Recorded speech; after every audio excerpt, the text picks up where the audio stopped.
Tiene elementos de lenguaje, salud, sexo y violencia que solo pueden ser escuchados por niñas, niños y adolescentes bajo la supervisión de sus madres, padres, representantes o responsables. Informe RCR presenta Titulares de la Mañana con Pedro García Otero. Gente trabajadora, gente madrugadora de Venezuela, sobrevivientes de la Revolución Bolivariana. Muy buenos días, bienvenidos a los titulares de la mañana de este 8 de abril de 2016. Cuando son las 6:28, reciban el saludo de Jaime Nestares en la dirección general de la estación, de Javier Pereira Díaz en la gerencia de información y opinión, de Claudia Camperos en la gerencia de producción, de Madame Yerlin Prada, Armando Monroy, Marilia García y Leonel Espinosa en la producción, de Jackson Vargas en la coordinación de información, de Pablito Rondón en los controles y de quien les habla Pedro García Otero, @PedroGarciao, en la red social Twitter y en Periscope, donde ya nos estamos viendo y escuchando todos juntos, ustedes y nosotros, @PrensaRCR, @RCR750, porque lo bueno este programa puede ser escuchado y visto en la www.rcr.tv, www.telenavegante.net y dentro de un rato en las páginas Ay Caracha, Tu Guarapo, en Venezuela 1 y Venezuela El Punto, que gentilmente lo reproducen. También es retransmitido en vivo por Radio Cristiana 21 FM en Valera, Estado Trujillo. Ayer el presidente de la República, Nicolás Maduro, tuvo un acto dentro del Palacio de Miraflores con manifestantes que fueron, vamos a ponerle comillas, a rechazar la ley de amnistía. En ese acto, Maduro, acompañado de Germán Escarrá, hizo varias aseveraciones. La primera de ellas es que va a crear una comisión de la verdad conformada por Aristóbulo Istúriz, Tarek William Saab, defensor del pueblo, Germán Escarrá, el propio Germán Escarrá, y Ernesto Samper Pizano, secretario general de UNASUR, quien uno presume que Maduro quiere poner allí como pues garante de buena fe de lo que allí se apruebe, como si Samper generara algún tipo de credibilidad y como si una comisión nombrada con absolutamente puros voceros gubernamentales tuviera alguna credibilidad en un país en el que 80% de los venezolanos, y esto lo dicen todas las encuestas, no creen en su gobierno. Si ustedes veían el no grandote al lado de Maduro a lo largo de toda la cadena y a lo largo de las declaraciones tanto suyas como de Escarrá, lo que queda muy claro es que esto es un acto de campaña contra el revocatorio. Porque el revocatorio, la posibilidad de un revocatorio, aterra al gobierno. Un revocatorio de antemano sabe el gobierno que lo tiene perdido y por eso está aterrado. Su peor terror es que por alguna de estas rendijas, ley de amnistía o cualquier rendija que le conceda el gobierno a la oposición, se cuele la posibilidad de un revocatorio. Un Maduro además desencajado, el de sus peores épocas, el de sus peores momentos, un Maduro que ni siquiera se atreve a salir a la puerta de Miraflores y hace los actos dentro de Miraflores. Esto pasó durante todo 2013 y buena parte de 2014 también, porque no tenemos un presidente en funciones. Tenemos un aferrado esperando ver cómo llega hasta el próximo viernes, que es el viernes libre. Yo me imagino que Maduro, cuando llegue el domingo en la noche, se sienta en un sillón de su casa presidencial, cualquiera que ella sea, porque ya no sabemos ni dónde vive el presidente. Se servirá un whisky o un ron o lo que le guste beber y dirá, bueno, sobrevivió otra semana. Por eso recurre, por esa desesperación, por esa misma desesperación, recurre un personaje tan desprestigiado como Germán Escarrá, un hombre que pasó del juicio en La Haya contra Chávez y de la marcha sin retorno a apoyar este proceso en cuanto su hermano se murió, y es demasiada la coincidencia, ¿no? En esto jugaban como el policía bueno y el policía malo. Bueno, el policía malo se murió, el policía bueno no le queda más que jugar al rol de policía malo. Escarrá propone reducir el periodo de la Asamblea Nacional a 2 meses y Maduro pues dice que lo va a evaluar Mikiti. Yo digo, como acaba de decir Jesús Chuo Torrealba, que Nicolás Maduro no puede darse ese lujo de tratar de impulsar un referendo para reducir el mandato de la Asamblea Nacional, porque eso implicaría un referendo para reducirle el mandato a él, y porque seguro, aunque no implicara ese referendo, Maduro lo iba a perder, y una vez que lo perdiera, la composición de la Asamblea Nacional iba a ser peor para el chavismo que lo tiene hoy. La lectura de fondo, y con lo que hay que tener cuidado, verdadero cuidado, es que este aferrado que tenemos en el poder, este obcecado que tenemos en el poder, este sobreviviente también de su propio mandato, este hombre que no quiere ser ni hacer nada más de lo que hizo su predecesor, y esto es un destino muy triste para cualquiera, intentar no ser más que una copia de su anterior jefe, porque incluso hasta en lo de repetir el expediente del magnicidio se parece a Hugo Chávez o quiere ser Hugo Chávez. Está dispuesto a dar un autogolpe, pareciera dispuesto a darse un autogolpe. Ahí también hay que decirle que tenga mucho cuidado. El último que lo intentó en América Latina es Fujimori y está pagando cadena perpetua en Perú. Y eso considerando incluso que Fujimori arregló la economía de su país, y eso hay que reconocérselo. O sea que creo que a Nicolás Maduro le podría ir bastante peor que a Alberto Fujimori. Maduro habla de una rebelión, exige una rebelión a sus seguidores y no se da cuenta de que esa rebelión no se puede hacer en autobuses Yutón, que era lo que la rebelión bus transportada que tuvo ayer en las calles de Caracas. Yo quiero solidarizarme además con el joven del metro que perdió la mano. Ojalá se investigue su caso. Pero si se va a investigar este caso, que se investiguen también los casos de las muertes de Basilda Costa, de Robert Redman, de Geraldine, de Juancho. De Juancho, por cierto, el hermano de Juancho hoy exige la aprobación de la ley de amnistía. Y al final de cuentas, uno sabe que contra la Asamblea Nacional hay críticas en este momento. Yo diría que las críticas no pueden ser contra la Asamblea Nacional porque sus leyes no avanzan, sino que hay que reclamarle a aquellos que tienen obturados todos los mecanismos de cambio. Hoy, por cierto, hay un yo revoco en todo el país. Apoyemos este yo revoco. Mientras estas cosas suceden al nivel del alto poder, al nivel del pueblo suceden cosas como esta. Un niño nació en la cola de Mercal y ya empiezo a leer titulares. Este es del tiempo de Puerto La Cruz. 9 meses de embarazo y los pies hinchados no fueron impedimento para que Nerlis Moreno acudiera a la madrugada de este miércoles al supermercado ubicado en Campo Oficina. A las 5 a.m. de ayer sintió dolores de parto. Según usuarios que esperaban que arreglaran las listas por cédulas y ordenaran las colas, la mujer estaba demacrada y su respiración no era normal. De repente comenzó a quejarse y a pedir ayuda. Su hijo iba a nacer. Transcurridos los minutos, las contracciones fueron más fuertes y seguidas. Un varón apareció de las entrañas de Nerlis en medio de las personas que buscaban comprar. Esto fue en El Tigre, estado Anzoátegui. Me imagino que al niño lo van a llamar Mercalito, porque después de haber nacido en semejantes condiciones, pues su nombre irá a ser Mercal David o Mercal José, cualquier nombre, pero acompañado de Mercal. Este es incluso un lado positivo de esta parte horrible que les voy a leer hoy.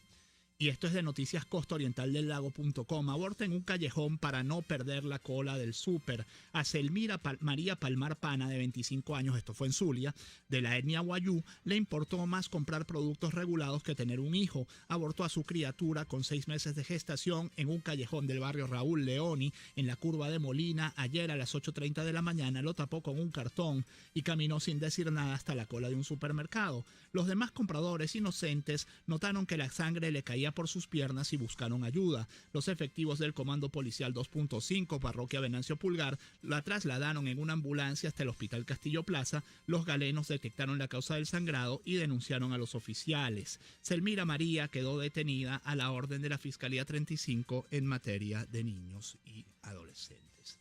Esta es la Venezuela que está un metro más allá de los delirios de Nicolás Maduro. Principal titular del Universal, Maduro solicitará al TCJ anular ley de amnistía por inconstitucional.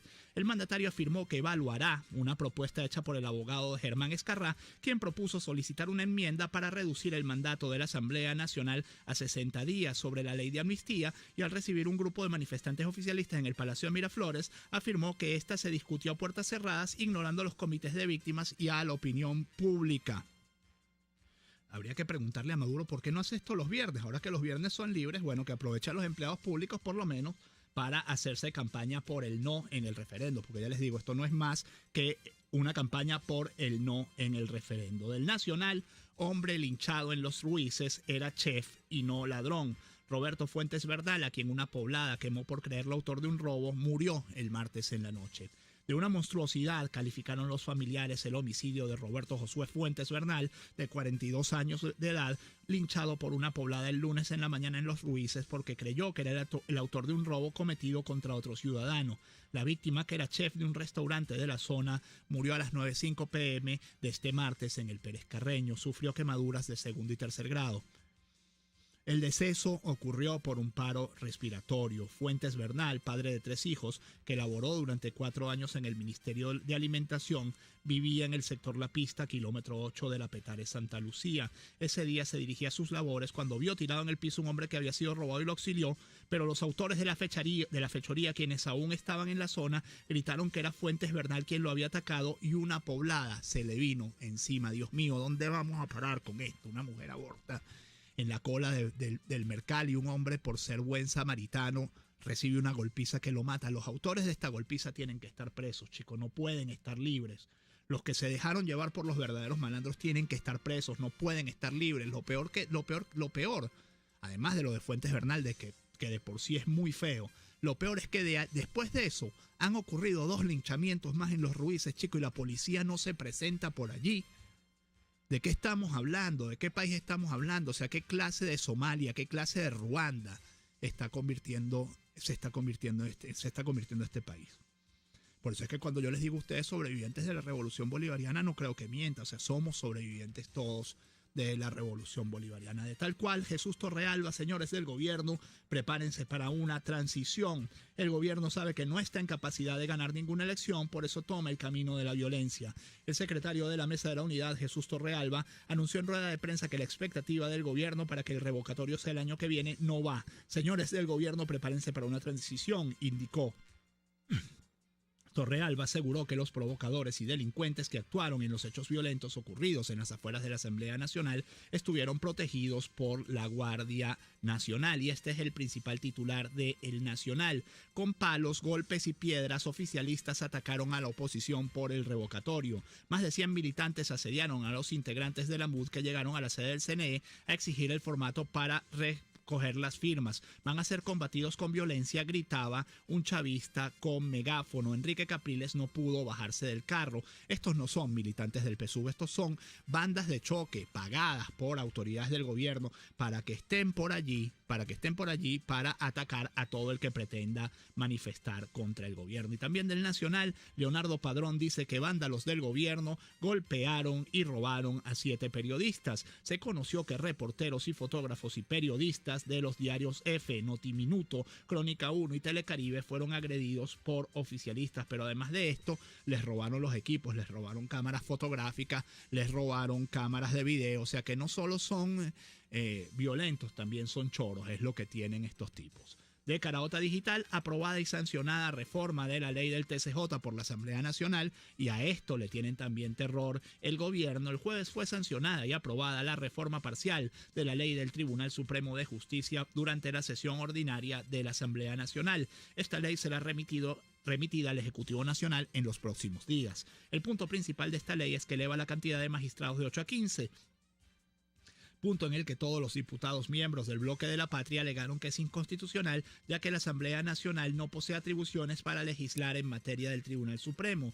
La diputada Delsa Solórzano dejó sin efecto las declaraciones ofrecidas por los diputados oficialistas al mencionar que en el año 2003 ustedes crearon una comisión especial alegando que el sistema judicial estaba en crisis, pidieron una reforma a la ley del TCJ para poder aumentar los magistrados de 20 a 32. También fue aprobada en segunda discusión la ley de propiedad a los beneficiarios de la GMBB, otra ley a la que el gobierno le teme más que un vampiro a un diente de ajo. Voy a leerles algunos de los mensajes de ustedes en la ley social Twitter, en la red social Twitter. Dice Israel Gámez: es tan brutal la situación que la policía, cuando llega un linchamiento, suelta al ladrón y la gente arremete. Ya basta, Venezuela. Juan Carlos Vidal dice: hablando de embarazadas, ayer las hordas violentas del oficialismo agredieron a una con 6 meses de embarazo frente al CNE. Jorge Sánchez Rojas dice: la iniciativa de Ezcarrá es tan grotesca que desdice e inclusive pone en tela de juicio su expediente académico. Dice Santiago Villegas: lo único que no tiene enmienda es Germán Ezcarrá. Por un mejor país, dice Jorge Guerra, tierra, y para darle una lección contundente a los corruptos del gobierno que acaban con el país, yo revoco, dice Gamal Aybar. ¿Cuántos Germán Escarrá quedarán en las filas de la MUD? Mosca con esos traidores disfrazados, dice Silvia Lechini. No perdamos tiempo dando espacio a Escarrá y haciéndole el favor a Maduro. Yo revoco. Simón Ruiz dice, bien Landros, robaron la nave de Lacer Díaz Rangel y lo dejaron a pie para que vea que lo de la inseguridad no es una sensación. Gustavo nos dice, el asustado de Miraflores está montado en un palo encebado, cada vez que lo intenta zaspa al suelo, así pasa su tiempo, qué pena. Emel Pérez dice, buen día, tienes razón en lo del autogolpe y se ve turbia la actuación de los militares con las declaraciones de Padrino López, también declaraciones a las que hay que ponerle el ojo. Quinto Vittel nos dice, de acuerdo con ustedes, esos hechos son la evidencia de la falta de gobierno y Estado de Derecho. Como eso no es importante, no le paran. Vamos a la pausa, 6:43.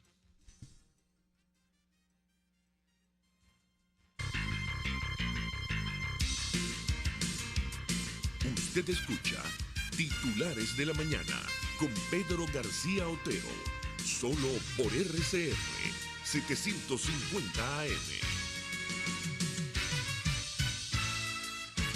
Que no ha hecho su cocina empotrada todavía. Cocibela le ofrece la más alta calidad al mejor precio, complaciéndolo en lo que quiera, como quiera. Todo tipo de financiamiento, atendido por expertos diseñadores. 0414-284-5895 y 451-6109. Cocibela, de ensueño. En Central Madeirense, cualquier época del año es temporada de frescura y calidad gracias a nuestro esfuerzo y dedicación. Venga a nuestras amplias sucursales y disfrute de la variedad que su familia prefiere con la mayor comodidad. Reciba la calidad que usted merece al mejor precio en Central Madeirense, viva mejor por menos. En Dental Smile, la odontopediatra atiende a los niños con dulzura y paciencia, pero también los enseña a cepillarse. Les recomienda a los padres la aplicación del flúor cada 6 meses y les detecta a los pequeños las posibles anomalías. Llévalos a Dental Smile en el Centro Comercial Santa Fe, nivel C2, teléfono 0212-435-8375. Dental Smile, lo damos todo por tu sonrisa. Una palabra bien dicha y en el momento oportuno puede hacer la diferencia. Palabras sueltas pueden no significar nada, pero juntas pueden mover el mundo. Palabras más o menos me estás dejando. Descúbralas junto a una periodista intrépida, incisiva y audaz, María Alejandra Trujillo en Palabras más, palabras más, palabras menos. Palabras más, palabras menos. De lunes a viernes, a partir de las 7 de la mañana, por RCR 750 AM.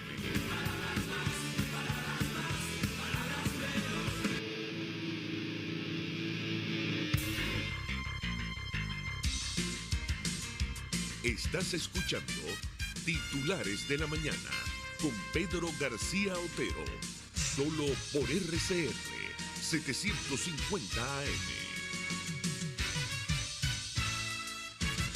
6:46. Tenemos en la línea a Manuel Guevara, ingeniero electricista, coordinador del grupo eléctrico de la MUD. Pero antes de darle la palabra, quisiera pedir para una abuelita que pesa 35 kilos y que vive en las inmediaciones de Fuerte Tiuna, no, de la Plaza Tiuna, en la avenida Roosevelt de Caracas, una abuelita que está muy enferma, conectada a una bomba de oxígeno para poder respirar. Ella está buscando Verodual inhalador. Si alguien lo tiene, puede cedérnoslo. Bueno, por mi cuenta Twitter se puede conectar conmigo. La cuenta Twitter mía es @PedroGarcía. Por favor, Verodual inhalador es para esta ancianita. Me lo está pidiendo un bombero amigo que le está haciendo pues el favor o la labor social de ayudarla. Verodual inhalador. Ahora sí tenemos en la línea telefónica a Manuel Guevara, ingeniero electricista, coordinador del grupo eléctrico de la MUD. Con él queríamos comentar los siguientes titulares. De versión final, el principal titular, por ejemplo, dice que los viernes libres no frenarán los apagones. Y 2001 nos dice, el viernes libre será hasta que se vaya el niño. La Gaceta no refleja el tope de 60 días anunciado por Maduro. La semana chucuta en el sector público se mantendrá hasta que el fenómeno continúe afectando el sistema eléctrico. Manuel, buen día. Se habla mucho de la experiencia de Semana Santa. Primero el viceministro Brito dice que no ayudó a frenar el nivel de caída del Guri. Luego salió su jefe, Mota Domínguez, a decir que sí. Maduro dice que se toma la medida porque, se vio el éxito de la que se tomó en Semana Santa, pero luego dice que el principal consumo es el residencial, con lo cual si usted deja a la gente en su casa, en teoría gasta más. ¿Qué nos cuenta usted y cuál va a ser el discurso de la MUD ante esta situación? Muy buen día. Buenos días, Pedro, por la oportunidad. Mira, efectivamente, el gobierno quiere resolver la crisis eléctrica que paguemos toda la luz. De esa manera ellos pretenden evitar lo que se ha anunciado y que lo anunció el mismo ministro el 19 de febrero, que es el famoso colapso eléctrico, que no es otra cosa que racionamientos de energía en todo el país. Racionamientos que ya están ocurriendo en el interior del país, hay que decirlo. Quizás Caracas, los caraqueños estamos privilegiados en ese sentido. Pero lo cierto es que si el Guri, el nivel del embalse del Guri sigue descendiendo como ha venido haciendo a 14 centímetros diarios, se prevé que para finales de mes, entonces vamos a tener, el Corpoelec va a tener que cerrar la casa de máquinas 2 como parte de las unidades de la casa de máquinas 2, con lo cual, bueno, el racionamiento va a tener que aumentar. Todas estas acciones, todas estas medidas son medidas pueden contribuir quizás en reducir el ritmo de descenso del embalse, pero el problema mayor no se resolverá porque, bueno, simplemente no tenemos una capacidad de generación termoeléctrica que está allí instalada, pero que no funciona. Entonces, ahí está el quid del asunto. El quid del asunto no es el fenómeno del Niño, como el gobierno insiste y repite, sino porque simplemente se compraron unas máquinas que costaron una millonada en dólares, y esas máquinas, por distintas razones, no están operativas. Una de las razones, por cierto, Pedro, es que no hay suficiente gas. Y esa realidad que también sufren la gente cuando tienen que comprar una bombona de gas que no la consigue. En fin, esa realidad no tiene nada que ver con el Niño, esa realidad tiene que ver con PDVSA, que no hizo el trabajo que tenía que hacer. Guevara, perdone, usted dice que si se invirtió una millonada. Yo le quiero preguntar, se habla de que se invirtieron no, se robaron 60.000 millones de dólares, porque invertirlos significa que presten un servicio, ¿no? Invertirlos es, en principio, hacer que ese dinero rinda. Pero esos 60.000 millones de dólares, ¿para cuánto hubieran dado bien administrados? Porque uno, por ejemplo, en el tema agua se dice que se han gastado, nuevamente no invertido, 10.000 billones de dólares, y la gente como José María de Viana dice, bueno, eso hubiera servido para hacer toda la red de agua del país de nuevo, y eso no se ve por ninguna parte. ¿Para qué hubieran servido esos 60.000 millones bien invertidos? O sea, no sabemos exactamente cuánto dinero se gastó en esas compras de equipo, no sabemos exactamente, hay estimaciones, 30.000 millones, 40.000 millones, hasta mucho más. Lo cierto es que muchas de esas máquinas están allí, otras se quedaron, están almacenadas, otras pero están allí y no operan. ¿Por qué? Por falta de mantenimiento, por falta de gas, por falta de gasoil, por falta de transmisión, por una cantidad de factores, todas atribuidas a Corpoelec. Por ineficiencia, Guevara. Al imperialismo, ni le puedes dar la culpa de nada. Esa realidad es responsabilidad de Corpoelec, y Corpoelec hasta la fecha no ha dicho por qué estamos en esta penuria en que estamos viviendo ahorita, habiéndose gastado ese dineral, esos miles de millones de dólares en unas máquinas que supuestamente fueron compradas para no depender de la generación hidroeléctrica. Eso es lo paradójico. Guevara, una pregunta ya para terminar, y me disculpa porque esta entrevista es muy breve como el tiempo para ella en el programa. Pregunta un oyente identificado como Quinto Beatle, ¿qué hay de cierto que si dragan el lecho, el agua va a llegar a las turbinas? O sea, esa medida de dragado que se acaba de sacar de la manga el gobierno, ¿va a funcionar para algo en el Guri? Eso es un show, Pedro. Eso es un show en el sentido de que se forman unas cosas que llaman como esteros, que son como pequeños, pero esa agua no va a resolver el problema. Por Dios, esa agua el problema es que las turbinas de Guri consumen un nivel de agua determinado y está llegando menos, entonces el nivel del embalse se va decreciendo poco a poco. Lo poco que haya almacenado en algunos esteros por allí alrededor no van a resolver el problema. El problema se va a tener que resolver cerrando la casa de más, a menos que llueva, por supuesto. Si llueve, copiosamente, bueno, gracias a Dios, nos salvaríamos de esta penuria causada, como te digo, no por el niño, sino por la inacción o la no acción del gobierno y Corpoelec.